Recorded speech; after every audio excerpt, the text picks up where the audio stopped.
혹시 느끼시나요? 언젠가부터 우리 사회가 도전을 망설이기 시작했다는 것을요.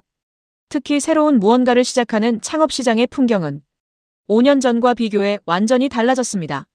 5년 전만 해도 패기와 아이디어만 있다면 직장 경력 1년 미만의 젊은이도 과감하게 절벽을 뛰어넘었죠. 실패의 두려움보다 성공의 가능성에 베팅했습니다. 하지만 2024년 지금은 어떻습니까? 7년 이상의 풍부한 경력을 가진 사람들조차 절벽 앞에서 망설입니다. 줄자를 꺼내 거리를 재고 계산기를 두드리며 모든 리스크를 분석합니다. 더 많이 준비하고 더 오래 재직하고 더 늦게 뛰어드는 것. 이것이 새로운 표준이 되었습니다. 낭만적이었던 도전의 시대는 저물고 극도로 신중한 계산의 시대가 온 것입니다. 이러한 신중함은 개인에게도 깊숙이 스며들었습니다. 과거에는 패기 하나로 충분했습니다. 그러나 지금 우리는 온몸에 안전장치를 주렁주렁 매달고서야 겨우 출발선에 섭니다.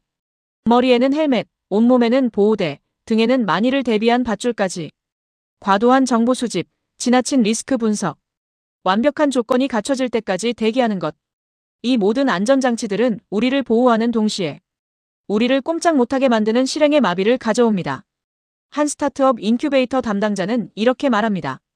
예전엔 패기 하나로 뛰어들었는데 지금은 안전장치를 다 확인하고 나서야 움직입니다. 결국 움직이지 않는 경우도 많죠. 우리는 안전을 추구하다가 가장 안전한 선택, 즉 아무것도 하지 않는 것을 선택하게 된 건 아닐까요? 이런 개인의 신중함은 조직 안으로 들어오면 보수와 바이러스가 되어 걷잡을 수 없이 퍼져나갑니다. 날개 달린 아이디어, 즉 새로운 기회들이 조직의 문을 두드릴 때 구성원들은 방패를 들고 이를 막아서기 시작합니다.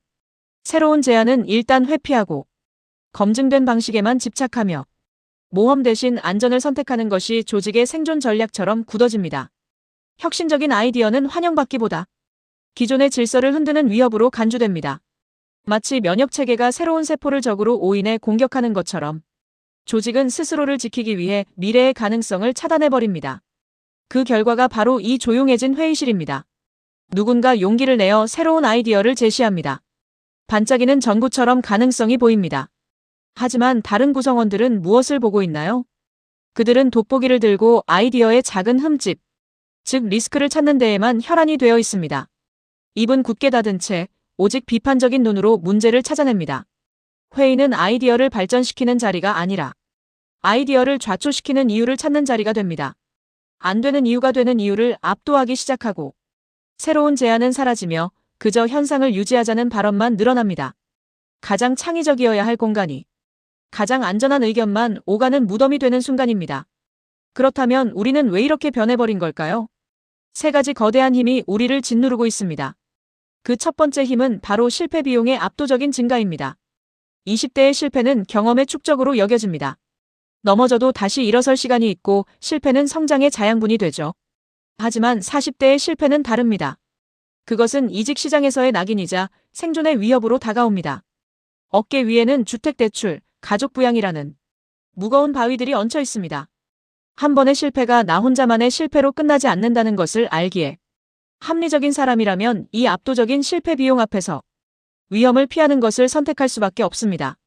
도전의 대가가 너무나도 커져버린 것입니다. 두 번째 힘은 바로 기득권의 형성입니다. 아이러니하게도 성공이 우리를 보수적으로 만듭니다.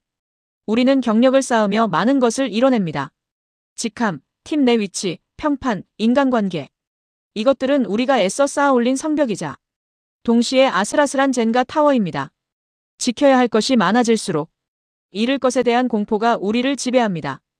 이런 상황에서 새로운 제안은 더 나은 미래로 가는 계단으로 보이지 않습니다. 그것은 내가 쌓아온 모든 것을 한순간에 무너뜨릴 수 있는 리스크로 보일 뿐입니다. 우리는 이 불안정한 탑 꼭대기에서 떨어지지 않기 위해 안간힘을 쓰며 변화의 계단을 오르기를 포기합니다. 그리고 마지막 세 번째 힘은 바로 AI가 가져온 거대한 불확실성입니다. 기술의 발전 속도가 인간의 적응 속도를 추월하면서 우리는 안개 속 갈림길에 서 있는 듯한 기분을 느낍니다. 사방에는 수많은 방향을 가리키는 표지판들이 난립하고 로봇과 다른 사람들은 정체 모를 방향으로 정신없이 달려나갑니다. 어제의 정답이 오늘 틀릴 수 있다는 것을 매일 목격합니다. 이런 극심한 불확실성 속에서 인간은 가장 합리적인 착각을 합니다. 틀린 방향으로 달려가느니 차라리 가만히 서 있는 것이 낫다는 생각입니다. 잘못된 선택을 하느니 아무 선택도 하지 않겠다는 결정. 이것이 바로 변화의 시대가 낳은 새로운 형태의 마비입니다. 이 세 가지 힘이 결합하여 만들어내는 결과는 무엇일까요? 바로 두꺼워지는 보고서와 무한히 지연되는 결정입니다. 실패에 대한 두려움과 불확실성은 리더들로 하여금 결정을 위한 끝없는 근거를 요구하게 만듭니다. 그러면 실무자는 완벽한 정보를 찾아 헤맵니다. 하지만 완벽한 정보란 결코 오지 않죠. 보고서가 두꺼워질수록 새로운 리스크가 발견되고 이는 다시 추가 데이터 요구로 이어집니다. 결국 의사결정은 보류되고 이 악순환은 무한히 반복됩니다. 실행은 미뤄지고 기회는 사라지며 조직 전체가 거대한 서류 더미 속에 파묻혀 서서히 활력을 잃어갑니다. 결제 도장을 찍는 간단한 행위가 천근만근처럼 무겁게 느껴지는 것입니다. 이러한 책임 회피의 문화는 위원회의 함정으로 귀결됩니다. 결정의 책임을 개인이 지지 않기 위해 모두가 함께 결정하는 구조를 만듭니다. 하지만 이는 책임을 함께 지는 것이 아니라 책임을 서로에게 떠넘기는 결과를 낳습니다. 시한폭탄이 가운데 째깍거리고 있는데 모두가 서로를 손가락질하며 내 책임이 아니라고 외칩니다. 한 중견기업의 팀장 강 씨는 이렇게 고백합니다. 10년 전엔 내가 팀에서 가장 도전적이었는데 지금은 가장 신중합니다. 내가 변한 건지 환경이 나를 바꾼 건지 둘 다인 것 같습니다. 이 한마디가 모든 것을 말해줍니다. 도전적이던 사람마저 신중하게 만드는 시스템. 그것이 바로 보수화의 무서운 힘입니다. 하지만 여기서 우리는 가장 중요한 보수화의 역설을 마주하게 됩니다. 우리는 안전하기 위해 멈춰서는 것을 선택했습니다. 그러나 세상은 멈춰 있지 않습니다. 이 그림을 보십시오. 당신은 가만히 서 있지만 당신이 서 있는 트레드밀, 즉 시장은 시속 100km의 속도로 빠르게 뒤로 움직이고 있습니다. 당신의 변화 속도가 0일 때 당신의 실질적인 도태 속도는 마이너스 100km가 됩니다. 변화하는 시장에서 현 상태를 유지하는 것은 가장 안전한 선택이 아니라 가장 위험한 선택인 것입니다. 역설적으로 안전을 추구하는 구조가 가장 큰 위험을 창출하고 있는 셈입니다. 그리고 그 위험은 변화를 가장 적극적으로 피했던 사람에게 가장 먼저 그리고 가장 혹독하게 찾아옵니다. 인천의 한 금융회사 직원 배 씨의 사례입니다. 그는 10년간 검증된 방식만 고수하며 자신만의 안전지대를 성공적으로 지켰다고 믿었습니다. 하지만 그가 안전하다고 믿었던 업무의 70%가 단 2년 만에 AI 시스템으로 완전히 이관되었습니다. 그가 안락한 의자에 앉아 커피를 즐기던 유리돔은 AI라는 거대한 힘 앞에서 속수무책으로 깨져버렸습니다. 그는 안전지대와 함께 AI 쓰레기통으로 버려질 위기에 처한 것입니다. 이것이 바로 우리가 마주한 현실입니다. 피하려고 했던 변화가 결국 나를 집어삼키는 변화가 되어 돌아옵니다. 그렇다면 우리는 어떻게 해야 할까요? 포기하고 도태되어야만 할까요? 아닙니다. 여기서 우리는 신중함의 의미를 다시 생각해봐야 합니다. 모든 신중함이 나쁜 것은 아닙니다. 당신의 신중함은 어느 쪽입니까? 왼쪽 패널처럼 거대한 파도 앞에서 두려움에 떨며 회피하는 것입니까? 이것은 공포가 원동력이 되어 결국 스스로를 고이게 만들고 경직시키는 신중함입니다. 아니면 오른쪽 패널처럼 파도를 분석하고 서핑보드를 준비하는 의식적인 신중함입니까? 이것은 뚜렷한 의도를 가지고 계산된 위험을 감수하며 유연하게 대처하는 진짜 지혜입니다. 우리는 파도를 피하는 사람이 아니라 파도를 타는 사람이 되어야 합니다.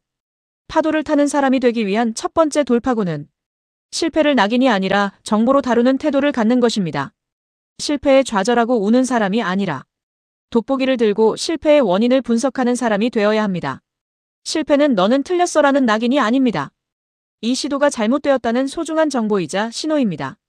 시도하고 실패하면 거기서 데이터를 획득하고 수정을 거쳐 결국 성공에 이르는 것. 이것이 성장의 사이클입니다. 흐름을 거스르려 하는 사람들은 실패 그 자체를 두려워하지만 흐름을 타는 사람들은 오직 배우지 못하는 실패만을 두려워합니다. 두 번째 돌파구는 거창한 혁명이 아니라 작은 도전의 습관을 만드는 것입니다. 한 번에 강을 뛰어넘으려다 물에 빠지는 것이 아니라 징검다리를 하나씩 놓으며 건너는 것입니다. 감각을 깨우는 이 스몰 윈들은 거창하지 않습니다. 새로운 AI 도구를 업무에 적용해보는 것, 다른 부서의 프로젝트를 참관해보는 것, 전혀 다른 업종의 사람들과 교류해보는 것. 이런 작은 도전들이 반복될 때 변화에 대한 두려움은 익숙함으로 바뀌고 도전하는 근육이 단련됩니다. 이 작은 성공의 경험들이 모여 큰 변화의 물결을 탈 수 있는 힘이 됩니다.